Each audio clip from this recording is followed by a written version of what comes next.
بال میلے ہوں تو تیل لگانے سے گریز کریں، اس سے بال گر جائیں گے۔ اگر کسی برتن میں بلی منہ وغیرہ مار جائے تو وہ چیز پاک ہی رہتی ہے۔ شام کے وقت پانی زیادہ پینے سے طاقت کم ہو جاتی ہے۔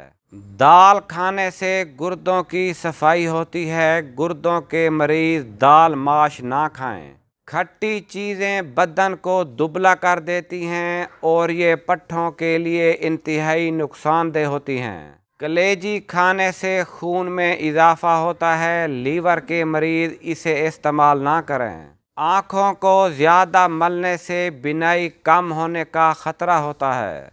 جو لوگ دودھ نہیں پیتے ان کی کمر کے مہرے 30 سال کی عمر میں ہل جاتے ہیں۔ سرخ مرچ کو پانی میں ڈال دو، اگر یہ رنگ چھوڑے تو جان لو کہ یہ ملاوٹ والی ہے۔ جگر کو صاف کرنے کے لیے لیموں بہترین چیز ہے۔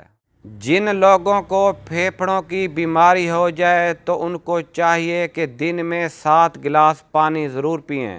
درود شریف کا ورد کرنے سے مصیبت اور پریشانی ختم ہو جاتی ہے۔ جن لوگوں کے بدن میں کمزوری ہو یا خون کی کمی ہو وہ 1 انار روزانہ کھائیں۔ 1 ہفتے کے اندر ہی وہ صحت مند اور جوان نظر آنے لگیں گے۔ اگر اپنے دل کو طاقتور رکھنا چاہتے ہو تو 1 سیب روزانہ ضرور کھائیں۔